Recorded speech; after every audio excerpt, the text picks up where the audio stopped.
Então, eu queria hoje que a gente desse uma parada pensando, trazendo o momento que a gente vive, não só o nosso movimento pessoal, em termos de fé, em termos de purificação, né? Fechamento de portas que a gente tem aberto, né?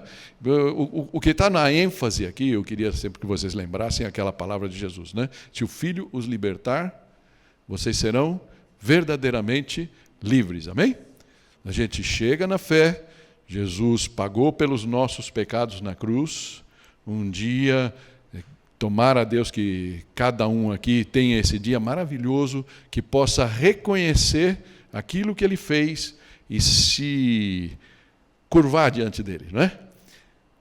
E abrir o seu coração. A palavra fala, né, que a fé vem pelo ouvir, né? E a salvação vem por crer e manifestar com a sua boca: Senhor, eu creio, eu aceito o Senhor como meu Salvador e Senhor. Essa é a regra, tão simples quanto essa, amém? Todos nós temos que passar. Se Jesus voltar, se a gente for antes, e a gente chegar lá na porta, né? No encontro que todos nós vamos ter com o nosso divino juiz, sem ter dado esse passo, vai dar ruim. Vocês são testemunha que eu não sou daquele tipo de pastor que fica aqui pregando medo, não é? Nós temos que ir pela fé e por reconhecimento do amor de Deus para cada um de nós. Mas esse dia todos nós temos que encarar, não é? Tenhamos 20 anos, 22, como foi no meu caso, tenhamos 60 e pouco, 70 e pouco, 80 e pouco, 40 e poucos, não importa. Todos nós temos que passar por esse privilégio de conhecer Jesus e ter a porta desse relacionamento com Ele aberta. Amém? Então, isso é que está por trás. Mas para isso acontecer, nós precisamos talvez encarar, no fundo, quem nós somos. E eu queria trazer, não vai ser o nosso texto principal, mas eu queria trazer um texto lá de Daniel 1, porque talvez você nunca tenha se dado conta disso aqui. Deixa eu me...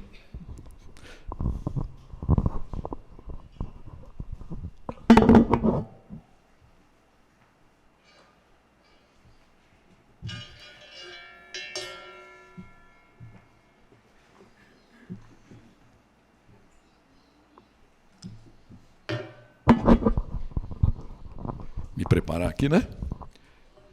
Daniel 1. Queria que a gente lesse esse episódio e do começo ali da vida de Daniel e seus amigos, vou falar assim, e a atitude que eles tomaram. E eu queria que a gente pensasse nessa atitude para tudo que a gente vai ver daqui para frente. Amém? Daniel 1, a partir do versículo 1, fala assim: no terceiro ano do reinado de Jeoaquim, rei de Judá, Nabucodonosor, rei da Babilônia, veio a Jerusalém e a sitiou.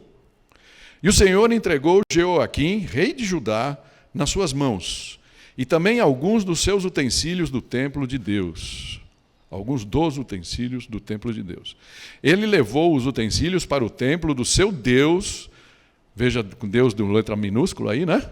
Na terra de Sinear, e os colocou na casa do tesouro do seu Deus.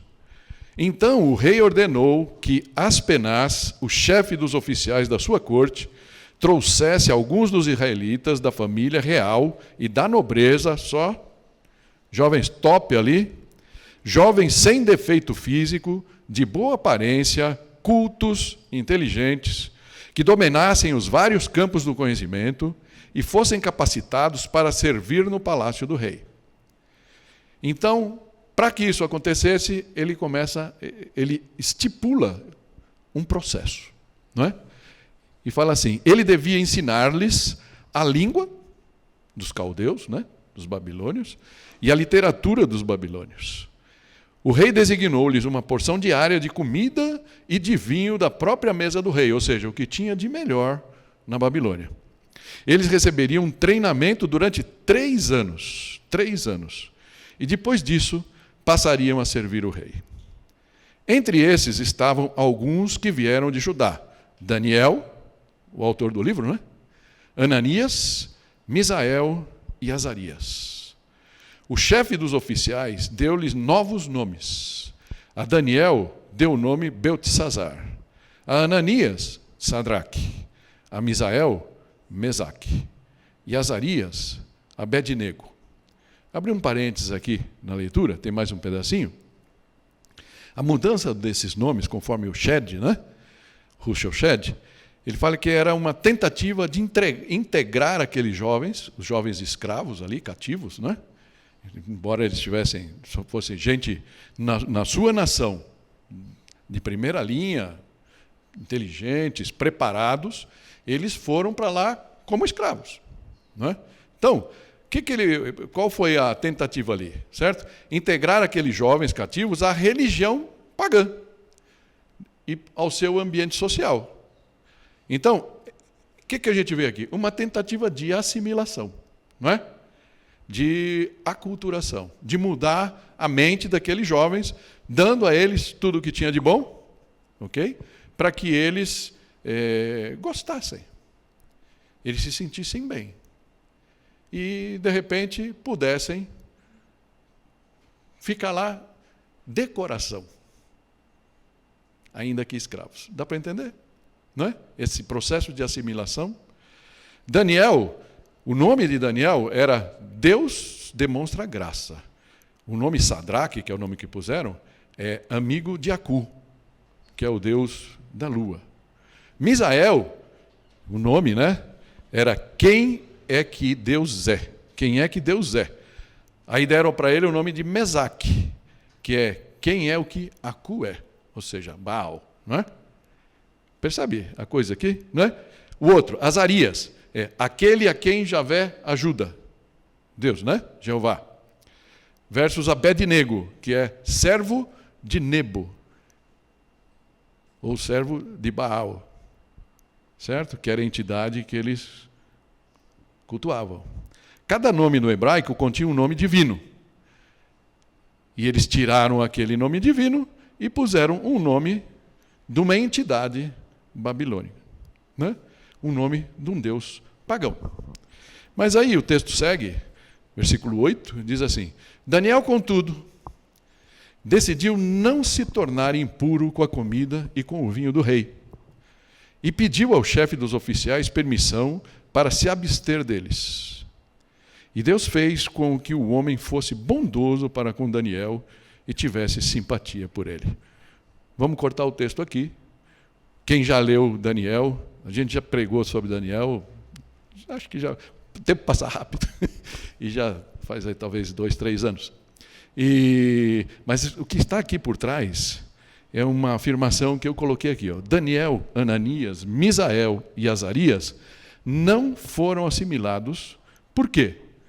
Por duas coisas. Eles sabiam quem eles eram. Eles sabiam muito bem quem eles eram. E quem era o Deus dele. E eles sabiam o que estava em jogo naquele momento. Se eles se rendessem, se eles gostassem, porque, vamos combinar, as comidinhas deveriam ser boas, não é? O vinho deveria ser o melhor. Mas eles sabiam que por trás daquela coisa que eles poderiam trabalhar, e veja o inimigo trabalhando aqui, uma coisa que nós vamos, é o resto da nossa série, né? Nós vamos lá, hoje nós estamos abrindo um parênteses, eu senti no coração de abrir esse parênteses, pelo momento que o nosso país está vivendo, com tudo isso das eleições e tudo mais, né? Então eu queria que a gente tivesse um momento para refletir. Será que nós estamos tendo a mesma consciência daqueles jovens ali, de quem nós somos? Na nossa realidade, eu faço uma afirmação aqui. Nós somos chamados todo dia a decidir que reino nós vamos seguir. Para saber o que queremos, ou até como devemos agir, como devemos fazer, é necessário saber e estar seguros de quem nós somos. Amém? Ou estarmos seguros de quem nós somos. Aqueles jovens, embora muito jovens, provavelmente por volta dos seus 18, 19 anos, eles sabiam de quem eles eram. Eles sabiam qual era o Deus deles. E por isso, eles se mantiveram firmes, apesar daquela tentação, daquele convite tão agradável. E ali poderia entrar a cobiça dos olhos, imagina as frutas ali, aquelas carnes, picanha, seja o que for, que pusessem ali na mesa, não é? E eles se mantiveram firmes. Por quê? Porque eles sabiam quem eles eram. Eu queria provocar com vocês, com os próximos textos que a gente vai ler, com isso que eu estou chamando de uma crise de identidade. Será que nós sabemos realmente quem nós somos? Nós sabemos o que nós... E se nós sabemos quem nós somos, o que nós devemos defender? O que está em jogo até neste momento? Lógico, ao longo do tempo, sempre existe uma guerra espiritual. Mas nesse momento, nossa nação está diante de uma batalha espiritual. Não é só uma batalha física, humana. Ela é uma batalha espiritual. Então, que posição nós devemos tomar diante do momento que nós estamos vivendo como cristãos? Amém? O que a nossa fé professa. É isso que eu queria que a gente pensasse aqui. Não é? Então, quem nós somos? Aí eu coloquei aqui um primeiro ponto para reflexão. Uma visão de quem nós somos. Amém? Então, o que a palavra nos diz? Pedro, talvez mais otimista, e depois, no final da vida, de ter tanta cabeçada, a gente falou de Pedro, né? Há 2 semanas aqui, um momento que o orgulho dele estava tão avivado, né? Tão forte. Ele acaba definindo a nossa realidade assim: todos aqueles que abriram o seu coração para Jesus, para Deus, ok? Fala, vocês, porém, são geração eleita, sacerdócio real, nação santa, povo exclusivo de Deus, ou seja, consagrado, posto à parte, isso que significa santo, não é? Processo de santificação. Para anunciar as grandezas daquele que o chamou das trevas para a sua maravilhosa luz. Antes vocês nem sequer eram povo, mas agora são povo de Deus. Não haviam recebido misericórdia, mas agora a receberam. Amém? Como um filho de Deus deve olhar para esse momento que nós estamos vivendo e se posicionar. Como aqueles jovens, como Daniel e os seus amigos se posicionaram.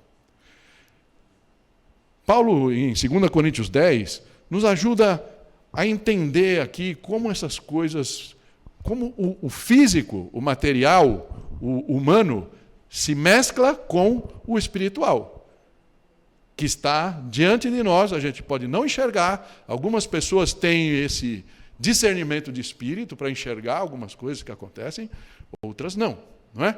Mas tudo o que a gente vê na palavra é que essas coisas são reais, a gente vem tratando disso ao longo do tempo, e elas estão aqui, entre nós, sobre nós, talvez sob nós. A gente não sabe direito como é que é. Ok? E Paulo coloca esses versículos aqui que para mim são preciosos. Pois, embora vivamos como homens, na carne, né, não lutamos segundo os padrões humanos. As armas com as quais lutamos não são humanas, pelo contrário, são poderosas em Deus para destruir fortalezas. Lembra? A gente falou disso, fez uma série sobre fortalezas. Destruímos argumentos e toda pretensão que se levanta contra o conhecimento de Deus. E levamos cativo os nossos pensamentos, todo o nosso pensamento, para torná-lo obediente a Cristo. Amém? Tem lugar para paixão aqui? Por Jesus, sim. Por político A ou B? Não.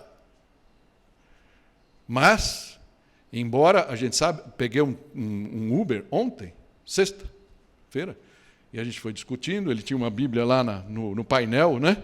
Você entra coisa lá, tem uma bibliona assim, maior que a minha aqui, né? E estava em cima do painel, aí a gente começou a conversar, e logicamente nesses dias que a gente está vivendo, automaticamente saiu a questão das eleições, não é? E aí ele é de uma igreja muito grande, né, uma igreja da Assembleia, E aí ele levantava questões, que Deus está no comando, nós somos cidadãos do reino. Eu falei, sim, nós somos cidadãos do reino, ok? Ok. Mas Deus nos colocou aqui. Nós somos, ao mesmo tempo, cidadãos deste mundo, amém? E é neste mundo que ele nos chama para ser sal e luz, amém?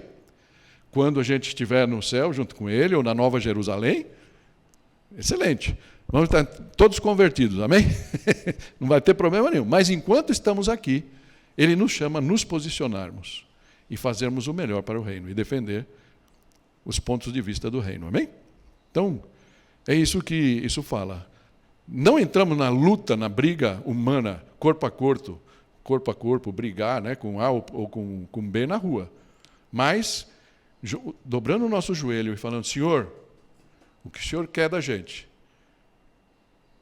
Salva a nossa nação, Senhor. Amém? E é isso que fala um pouco. Bom, essa é a visão da nossa posição. Não sei se você tem dúvida sobre isso ou não, mas que a gente possa ser como aqueles jovens, nos posicionarmos. Somos cristãos. Somos de Cristo. O que isso implica? O que devemos defender? Quais são as opções? Não é? Como um judeu, quando entra numa churrascaria, ele vai lá procurar, desculpa aqui, né? Deus me perdoe aqui, eles também, né? Eu fico com um pouco de dó deles, assim como um vegano, eu sempre brinco com o negócio do vegano, né? Entra lá numa churrascaria e vê aquelas carnes maravilhosas lá e não pode comer, tem que esperar. Então tem uma carne kosher, aí vai buscar carne kosher e eles vão comer, amém? Porque é aquela carne que não tem sangue e tal. Então, põe isso para qualquer coisa da vida. O que Deus espera de nós como seus filhos? Eu quero que você pense nisso e pense nessas visões. O que está acontecendo no mundo? Tem um salmo maravilhoso. Eu queria trabalhar aqui 3 salmos rapidamente. Salmo 2, que é o mais, que a gente vai se prender mais. O Salmo 11 e o Salmo 33. São 3 salmos que eu gostaria que você pusesse. A gente, logicamente, não vai ler os 3 inteiros. Mas leva essa consideração aqui. Primeira coisa, é uma visão da terra. O sistema do mundo. Amém? Como a gente falou, como Satanás, lembra que a gente falou? Ele tem método. Existe um método. O nosso mundo trabalha com um método. Qual é o método? Salmo 2 nos ajuda a entender isso. E talvez você esteja nesses dias sentindo mais isso, mais de perto. Eu tenho falado disso bastante tempo, mas talvez isso esteja chegando mais perto de nós, cristãos, do que nunca nesse país.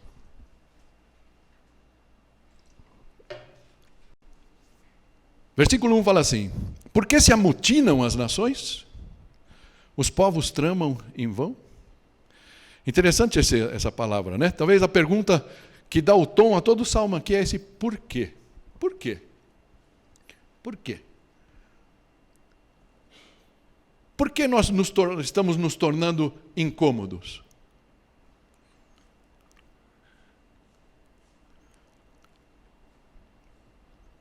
Não é de hoje.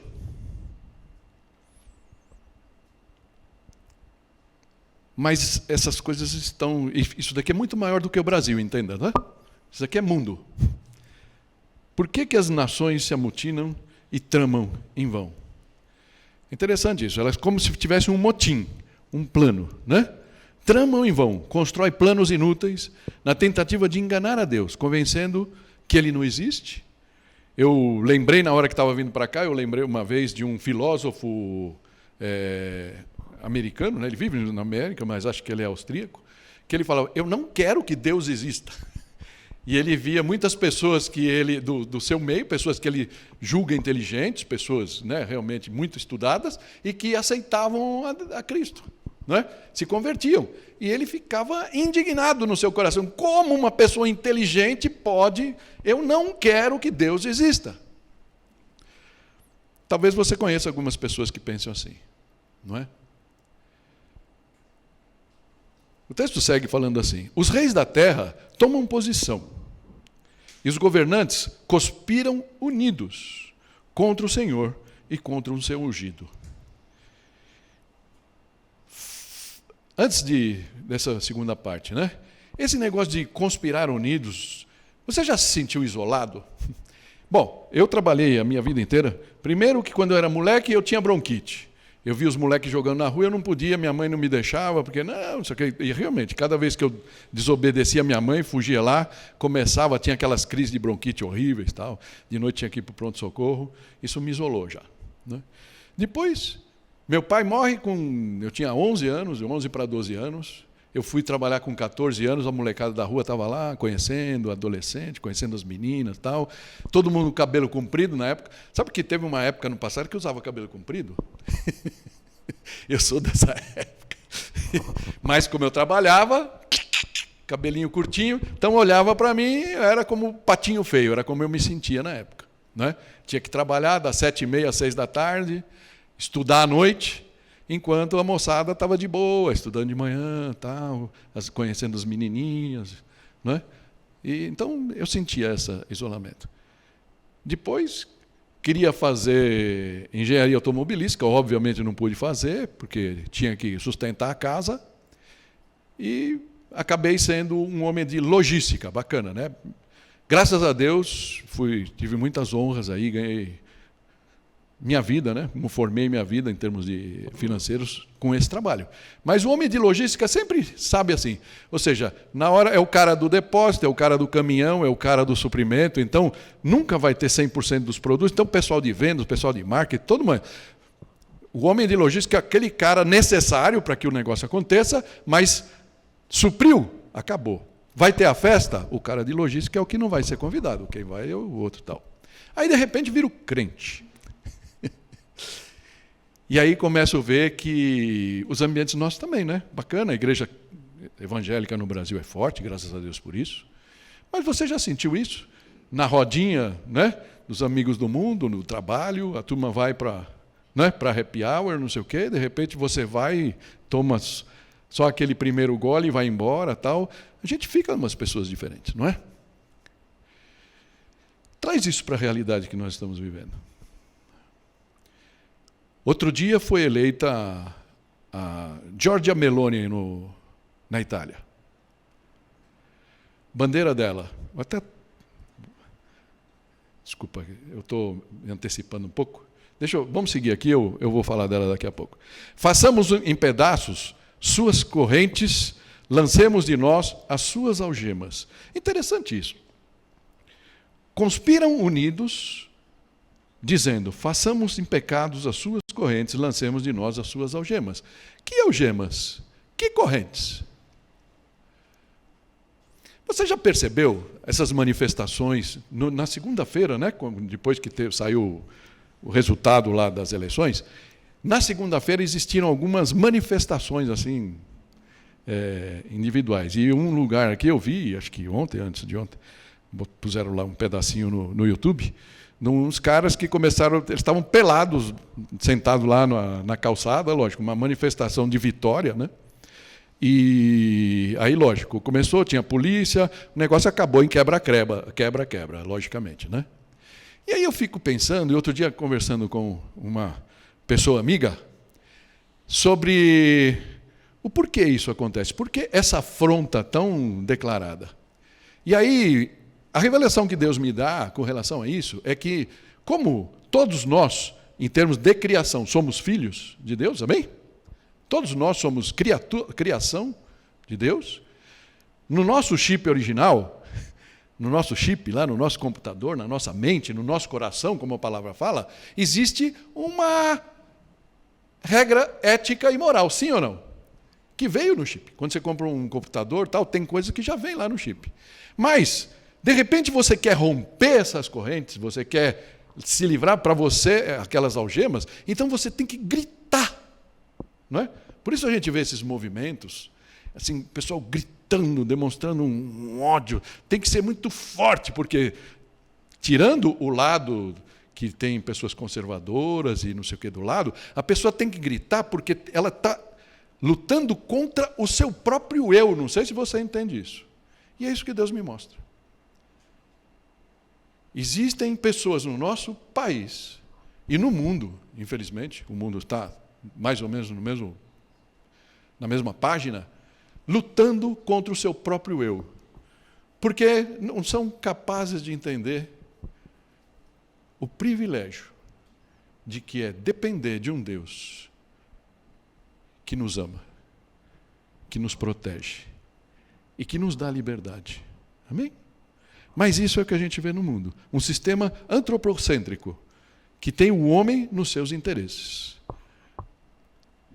Lembra da música os mais jovens acho que nem tem, mas os que são um pouquinho mais rodados aqui, ia falar do John Lennon, né?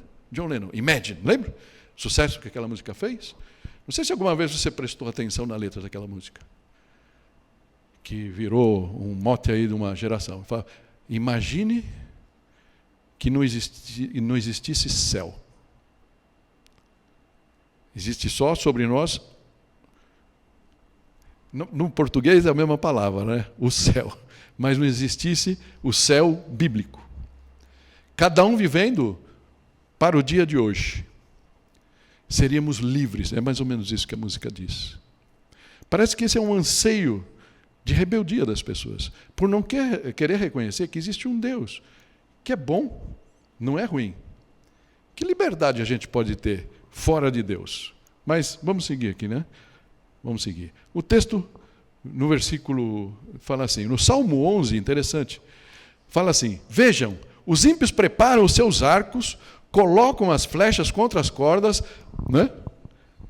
As sombras as atiram nos retos de coração, quando os fundamentos estão sendo destruídos, que podem fazer o justo. Esse quando os fundamentos estão sendo destruídos, se você tiver uma Bíblia a mensagem, você vai ver lá que ele fala assim, quando o caos se instala, o que pode fazer os justos? E eu não sei se você já se sentiu assim, algumas vezes eu me sinto assim. O que eu posso fazer? É batalhar pela minha fé, amém? Orar pelo meu Deus, que Ele nos livre, que Ele nos dê a direção, Ele continue no controle. O controle vai ser sempre dele. E é isso que talvez esses versículos queiram dizer. Talvez você se lembre dessa figura aqui que eu mostrei, foi no começo de 2021. Algumas pessoas que eu falei, eu não sabia nem que isso estava acontecendo, e eu não vou aqui entrar em detalhe. Isso é a turma lá do Fórum Econômico Mundial, né?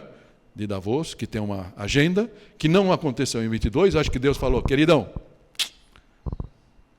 ainda não. Um dia vai acontecer para Jesus voltar, amém? Mas por enquanto, Deus falou, ainda não. E agora eles trabalham com 2030. 2030. Várias coisas ali, não vou entrar aqui. A primeira que vocês têm visto muito é a agenda do clima. Eles estão interessados no clima? Desculpa. Deus nos dá mente, coração, para saber que a última coisa que eles estão preocupados é com o clima. Eles têm uma agenda. Assim como da construção do Zigurate em Babel, que Deus precisou falar, não. Ele já disse não em 2022. Eu creio que em 2030 ele vai dizer não de novo. Mas o nosso país está todo voltado para isso. Amém? E a Europa já está muito na Comunidade Econômica Europeia, mas estão despertando vozes. E aqui aí eu falo estou colocando aqui. Olha a agenda da Giorgia Meloni na Itália. Deus, pátria, família. E liberdade, né? Não está ali na placa, é o que ela levanta. Deus, pátria, família, liberdade. E é interessante porque quando essas bandeiras surgem no meio do povo, elas são incontroláveis. E ela ganhou. Ela ganhou. Para desespero da Comunidade Econômica Europeia. Estão falando tem uma fascista, uma segunda fascista. Agora é uma fascista que entrou lá na Itália. Mas o que ela tem? Se você já escutou, se teve oportunidade, eu falo para você, tem vários que estão legendados. Né? O que ela defende? Ela fala, eu vou fazer o melhor para o meu povo. Ela falou, eu sou mulher, eu sou cristã, eu sou mãe, e isso dá nojo em algumas pessoas. Eu tenho família, não é? São essas coisas que, como cristãos, nós temos que defender. Amém? Esse é o mundo que a gente está vivendo. Essa é a visão da terra. É a visão do mundo. Qual é a visão dos céus? O sistema divino que se contrapõe a esse do mundo. Versículo 4 do Salmo 2 fala assim: do seu trono nos céus o Senhor põe-se a rir e caçou deles. Soberano. Primeiro ele se diverte um pouco da presunção dos homens, né? Vou fazer aqui uma maracutaia e vou comandar. Vamos fazer aqui um mundo para mim, né? Eu vou transformar o mundo, eu vou botar um gerente em cada país, não vai ter mais nação, vamos fazer aqui uma aldeia global. E interessante, você vê o discernimento da Giorgia Meloni, ela fala, o que eles querem é que eu me torne um consumidor perfeito. Sem família, sem pátria, única coisa que eu vou ter, o único desejo que eu vou ter é consumir. Consumir e cala a boca. Né? Lembro do meu sogro que fala, a comer e a cajar. Ou seja, né? Começava a falar muito na mesa, cala a boca e come. O espanhol falava. Né? Então é mais ou menos isso. Tá? Então Deus olha para todo esse plano mirabolante, tão fantástico, e ele começa a rir. Mas talvez de tristeza. Tristeza. Em sua ira, os repreende, em seu furor, os aterroriza, dizendo, eu mesmo estabeleci o meu rei em Sião, no meu santo monte. É interessante, ele fala, será que vocês não sabem ou fingem não perceber que existe um Deus, que está no controle do mundo? Você pode querer fazer o que quiser, sapateia para lá, brinca, mas que nem filho, né? Você dava liberdade, lembra? Todo mundo teve filho pequeno aqui, os que tiveram, alguns ainda têm. Você deixa ele, você dá liberdade, mas chegou perto da tomada, fala, não. Se precisar, dá um tapinha na mão. Pá! Se precisar, deixa os demônios vir perturbar. É assim que ele faz, não é? E é o que ele está falando. Eu coloquei meu rei lá. Vamos lá. Uma visão desse filho que ele colocou no mundo. Versículo 7 fala, proclamei o decreto do Senhor. Ele me disse, tu és meu filho, eu hoje te gerei. Amém? Interessante esse salmo que não tem o nome lá em cima, mas os apóstolos, quando citam esse salmo, Pedro cita, Paulo cita, Tiago cita, fala que ele é um salmo de Davi. Foi escrito por Davi, e a gente aceita o veredito deles. Não é? Davi foi rei. Davi foi ungido. Mas é claro que não está falando de Davi ou de outro rei. Está falando de uma coisa muito maior. Está falando de Jesus. Certo? É um salmo messiânico. E alguns falam, puxa, já tivemos esse papo com algumas pessoas aqui, né, nos nossos discipulados, e falam, mas como? Se Jesus é o Filho e Ele é eterno, como pode ter aqui falando que hoje eu te gerei? Interessante pensar isso, né? João 1 fala que ele era desde o princípio. Todas as coisas que foram feitas por Jesus. Mas um momento, o menino Jesus foi gerado, não foi assim? Foi feito por Jesus. E naquele momento ele se virou homem. Então ele foi gerado em carne. Amém? E isso que está falando aqui. Tu és meu filho, eu hoje te gerei. Pede-me e te darei as nações como herança e os confins da terra como tua prosperidade. Propriedade. O que eu falei? Perdão. Propriedade. E aí, no versículo 9, é um versículo meio controverso na tradução em português, fala, tu as quebrarás com a vara de ferro e as despedaçarás com um vaso, como a um vaso de barro. Os estudiosos aqui entendem que a melhor tradução aqui seria regerás. Talvez você veja isso aí na tua Bíblia, né? Normalmente tem aquele pontinho lá embaixo, uma palavra. E aqui essa vara de ferro é a substituição do cajado. Lembra que a gente falou outro dia? O cajado tem duas funções. Tem para dar direção para as ovelhas e tem para sentar a pua nos lobos que aparecem. E é essa a função que está aqui. Então, é como se faz assim, tu governarás, tu regerás com a vara de ferro, ou seja, né, um cetro de poder. Amém? E as despedaçarás como um vaso de barro. Não vem que isso daqui serve para te orientar, mas pode pegar os lobos também. Amém? E aí, a última parte desses salmos aqui. Um conselho para a verdadeira liberdade, já que nós estamos falando de sermos verdadeiramente livres. Um conselho do próprio filho, talvez. Versículo 10 do Salmo 2, né, fala: por isso, ó reis, ó líderes, ó presidentes, ó ministros, sejam prudentes, aceitem a advertência, autoridades da terra.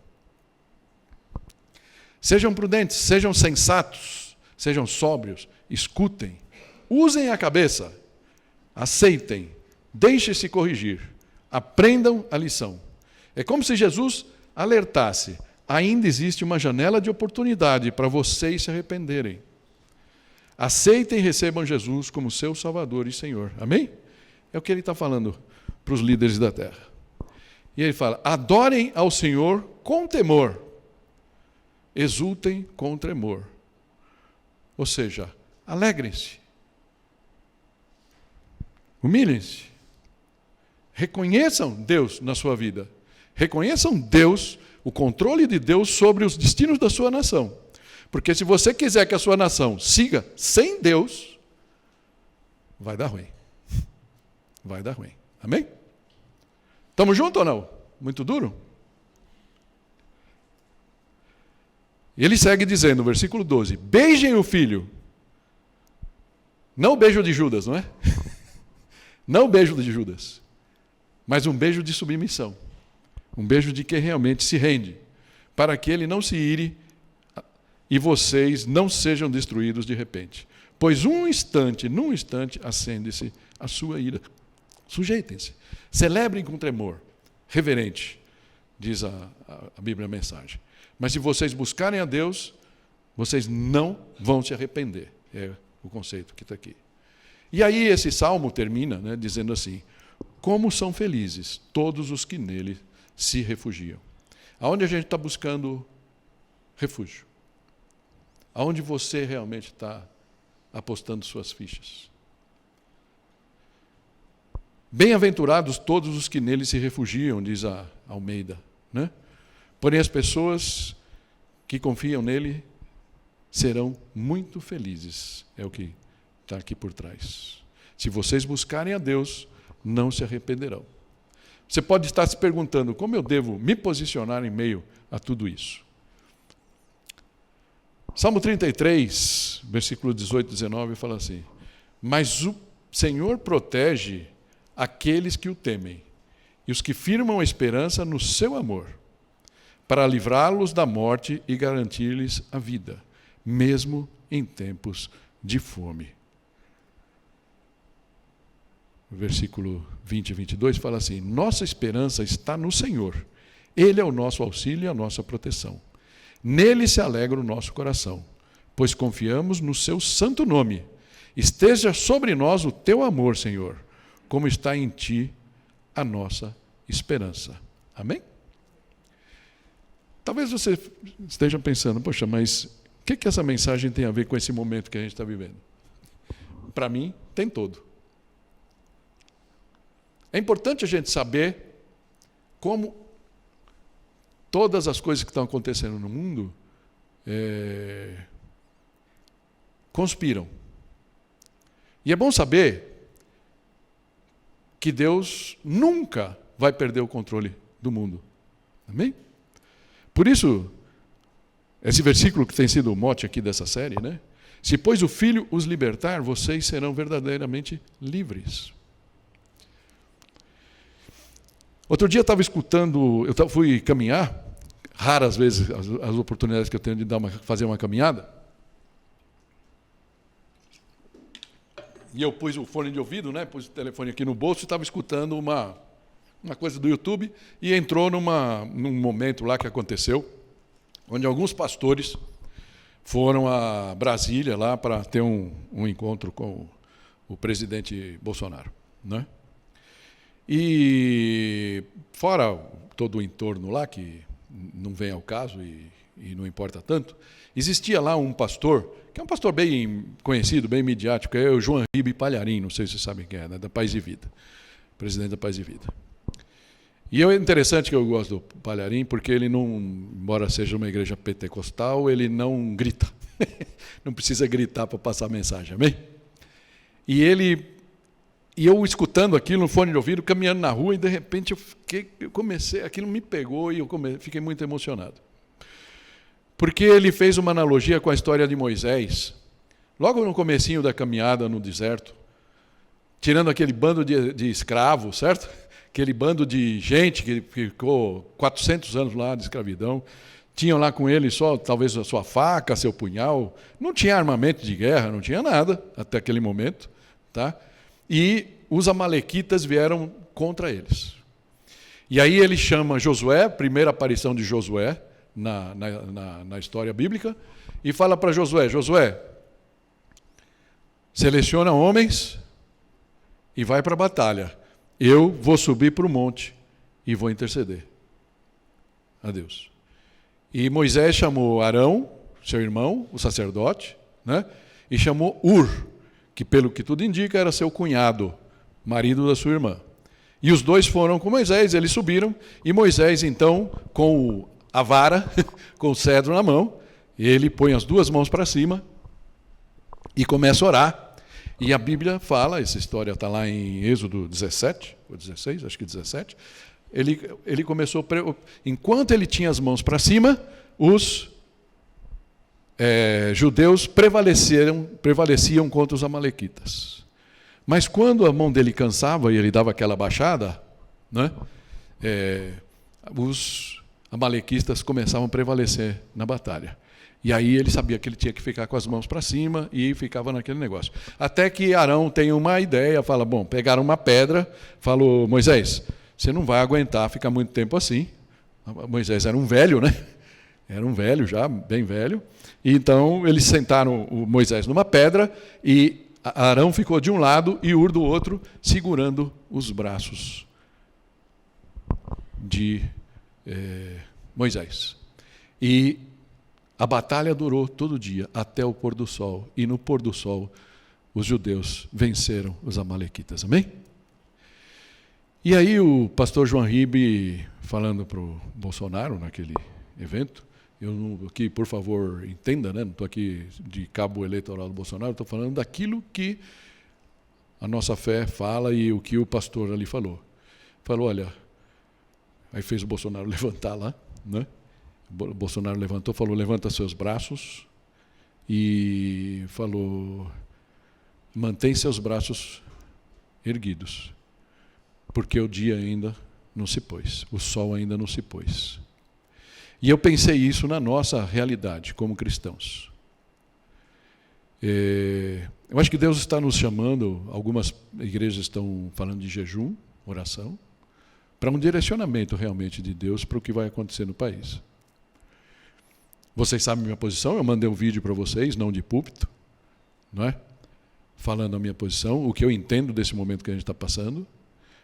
E isso, cada dia Deus coloca mais claro isso para mim, né? E eu queria convidar vocês, a partir da semana que vem, eu vou começar um momento de jejum. De jejum. Pode ser, você pode decisar de não tomar café da manhã, não almoçar, não jantar, não precisa ser, né, dia inteiro, nem nada, mas para quê? Para que você realmente, como servo de Deus, se coloque na brecha. Se coloque na brecha. Orando para que Deus faça a sua vontade no nosso país. Que não seja o inimigo que vença.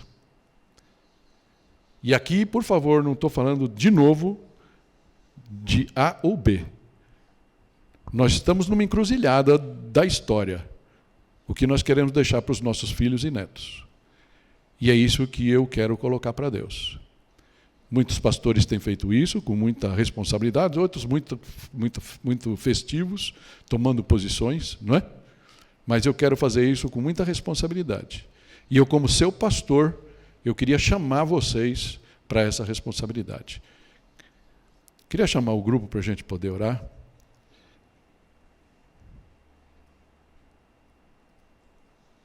Esse versículo que nós temos lido já várias vezes, e o Heitor também leu no domingo passado, que diz assim: foi para a liberdade que Cristo nos libertou. Portanto, permaneçam firmes e não se deixem submeter novamente a um jugo de escravidão. Amém? Que o Senhor possa abençoar todos nós. Vamos fechar os nossos olhos e vamos orar?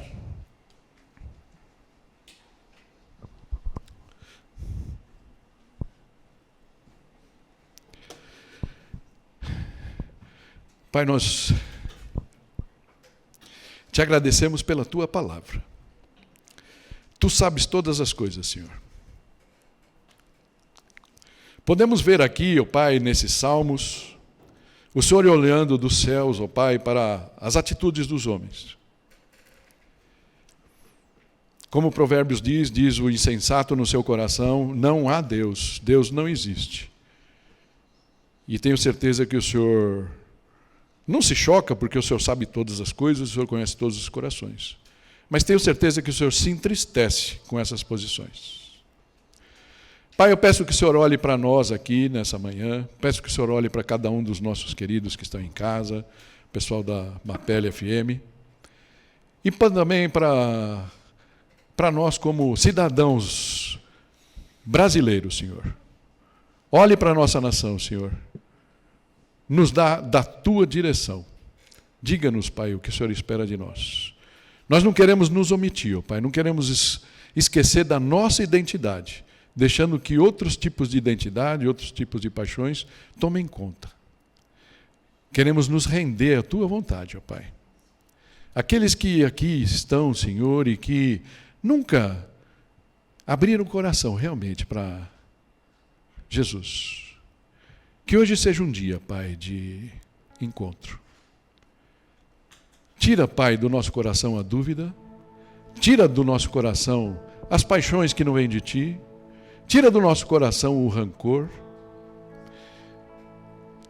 Amarra, em nome de Jesus, o inimigo, Pai, no sopro que ele fala no nosso ouvido, Pai, nos colocando coisas que estão contra aquele chip original que o Senhor colocou no nosso coração. A regra ética, a regra moral, todas as coisas que vêm de Ti, que estão na Tua palavra e que o Senhor nos chama a seguir.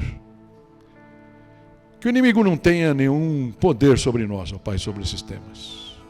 Abençoa cada um, abençoa a nossa nação e nos prepara para esse momento de ceia, em nome de Jesus. Amém, Pai.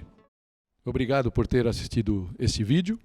Se você ainda não nos conhece, não nos segue, eu gostaria que você se inscrevesse no nosso canal da Aliança da Vila, no YouTube. Também pode nos seguir no Instagram, no Facebook. E vai aparecer aí na tela, né, novas sugestões de vídeo, novas mensagens para que você possa ser edificado. Que Deus te abençoe, que Deus possa falar ao teu coração a cada dia. Não deixa de deixar seu like aí, que é bastante importante para nós. Amém.